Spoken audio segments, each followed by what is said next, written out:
Good morning, spiritual companions. We are reading the Gospel of Sri Ramakrishna, continuing chapter 4, The Master and Keshab, on page 210. A Brahmo devotee says to Sri Ramakrishna, "Sir, is it possible for one to see God? If so, why can't we see him?" Master: Yes, he can surely be seen. One can see his forms and his formless aspect too. How can I explain that to you? Brahmo devotee: What are the means by which one can see God? Master: Can you weep for him with intense longing of the heart? Men shed a jug full of tears for the sake of their children, for their wives, or for money. But who weeps for God? So long as the child remains engrossed with its toys, the mother looks after her cooking and other household duties.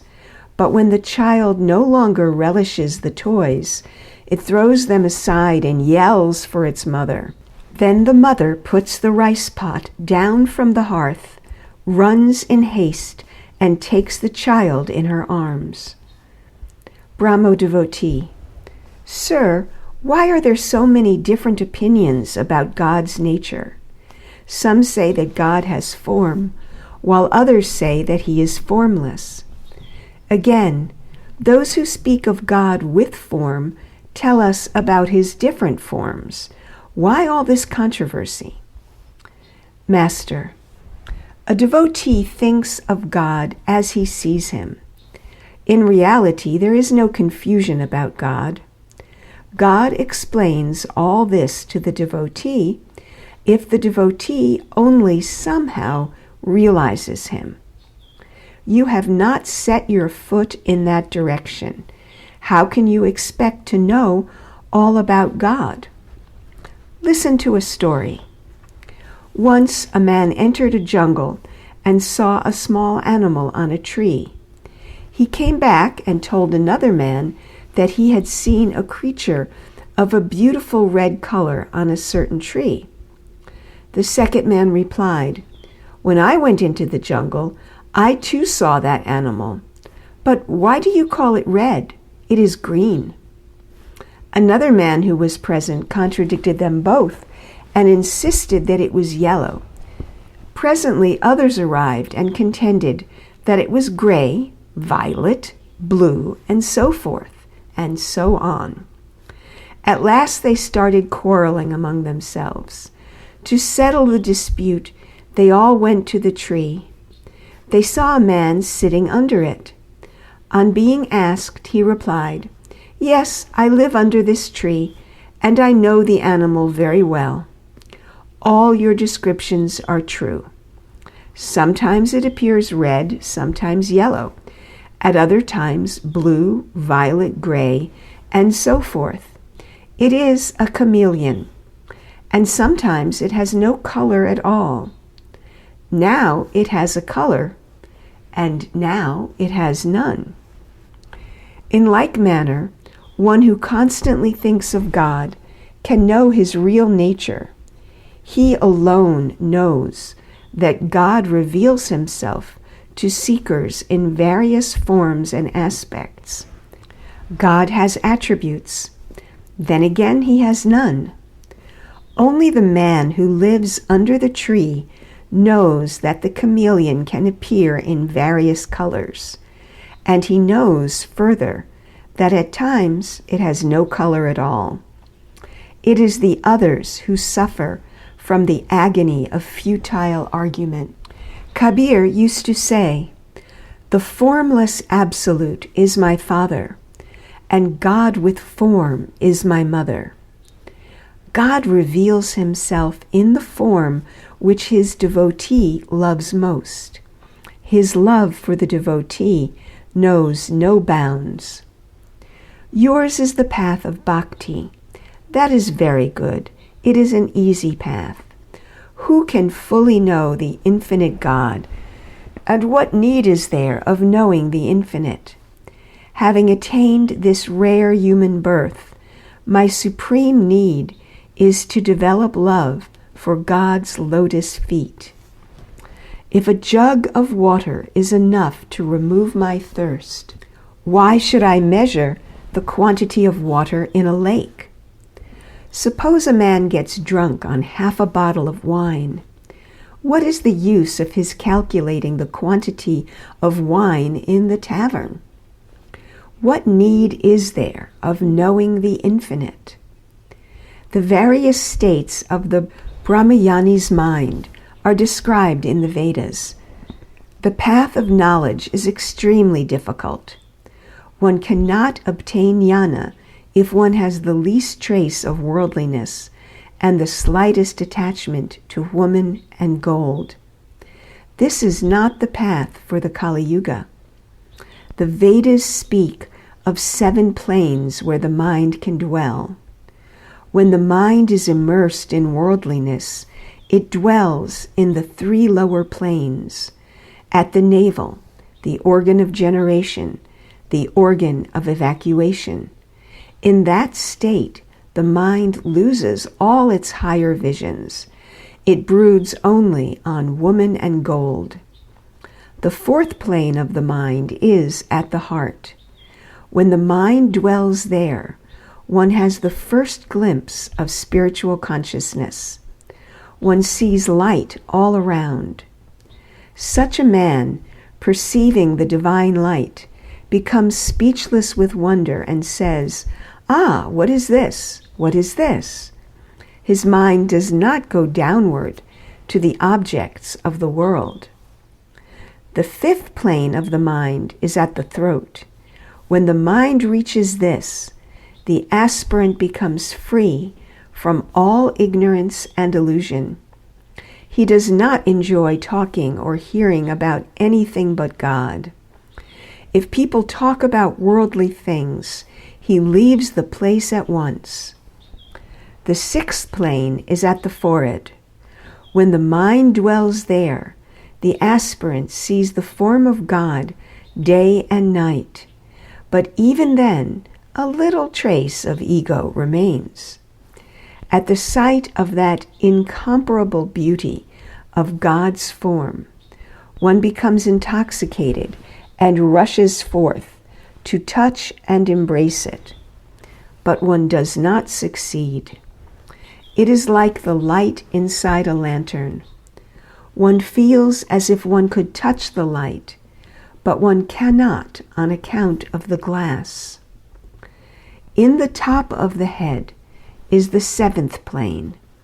When the mind rises there, one goes into samadhi. Then the Brahmajnani directly perceives Brahman. But in that state, his body does not last many days. He remains unconscious of the outer world. If milk is poured into his mouth, it runs out.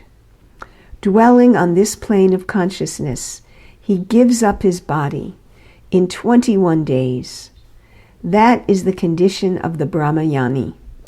But yours is the path of devotion. That is a very good and easy path. Once a man said to me, "Sir, can you teach me quickly the thing you call samadhi?" All laugh. After a man has attained samadhi, all his actions drop away. All devotional activities, such as worship, japa, and the like, as well as all worldly duties, cease to exist for such a person. At the beginning, there is much ado about work. As a man makes progress toward God, the outer display of his work diminishes, so much so that he cannot even sing God's name and glories. To Shivanath, as long as you were not here at the meeting, people talked a great deal about you and your virtues. But no sooner had you arrived than all that stopped. Now the very sight of you makes everyone happy. They now simply say, "Ah, here is Shivanath Babu." All other talk about you has stopped. Therefore, I say, at the beginning of a religious life, A man makes much ado about work, but as his mind dives deeper into God, he becomes less active. Last of all comes the renunciation of work, followed by samadhi. Generally, the body does not remain alive after the attainment of samadhi. The only exceptions are sages like Narada, who live in order to bring spiritual light to others. The same thing is true of divine incarnations like Chaitanya. After the well is dug, one generally throws away the spade and the basket. But some keep them in order to help their neighbors. The great souls who retain their bodies after samadhi feel compassion for the suffering of others. They are not so selfish as to be satisfied with their own illumination. To Shivanath and the other Brahmo devotees, can you tell me why you dwell so much on the powers and glories of God? I asked the same thing of Keshab Sen. One day Keshab and his party came to the temple garden at Dakshineswar. I wanted to hear how they lectured. A meeting was arranged in the paved courtyard above the bathing ghat on the Ganges, where Keshab gave a talk. He spoke very well. I went into trance. After the lecture, I said to Keshab, "Why do you so often say such things as, 'O Lord, what beautiful flowers thou hast made. O God, thou hast created the heavens, the stars, and the ocean,' and so on? Those who love splendor themselves are fond of dwelling on God's splendor." Once a thief stole the jewels from the images in the temple of Radhakanta. Mathur Babu entered the temple and said to the deity, "What a shame, O God, you couldn't save your own ornaments." "The idea," I said to Mathur. "Does he who has Lakshmi, the goddess of wealth for his handmaid and attendant, ever lack splendor? Those jewels may be precious to you, but to God they are no better than lumps of clay. Shame on you. You shouldn't have spoken so meanly. What riches can you give to God to magnify his glory? Therefore I say, a man seeks the person in whom he finds joy. What need has he to ask where that person lives, or the number of his houses, gardens, relatives, and servants, or the amount of his wealth? I forget everything when I see Narendra. Dive deep in the sweetness of God's bliss. What need have we of his infinite creation and unlimited glory? The Master sang, "Dive deep, O mind, dive deep in the ocean of God's beauty. If you can plunge to the uttermost depths, there you will find the gem of love. Seek out, O mind, seek out and find Vrindavan in your heart. Light up, O mind, light up true wisdom's shining lamp, and it will burn with a steady flame, unceasingly within your heart." Master to Shivanath, I like to see you. How can I live unless I see pure-souled devotees? I feel as if they had been my friends in a former incarnation. A Brahmo devotee says, "Sir, do you believe in the reincarnation of the soul?" Master, yes, they say there is something like that. How can we understand God's ways through our finite minds? Many people have spoken about reincarnation. Therefore, I cannot disbelieve it. It was about 8:30 when the evening worship began in the prayer hall. Afterwards, the devotees began to sing. Sri Ramakrishna was dancing, intoxicated with the love of God. The Brahmo devotees danced around him to the accompaniment of drums and cymbals. All appeared to be in a very joyous mood. The place echoed and re-echoed with God's holy name. Then the master and the devotees enjoyed a supper of delicious dishes, which Bedin Mahav, their host, had provided. End of that day. End of today's reading.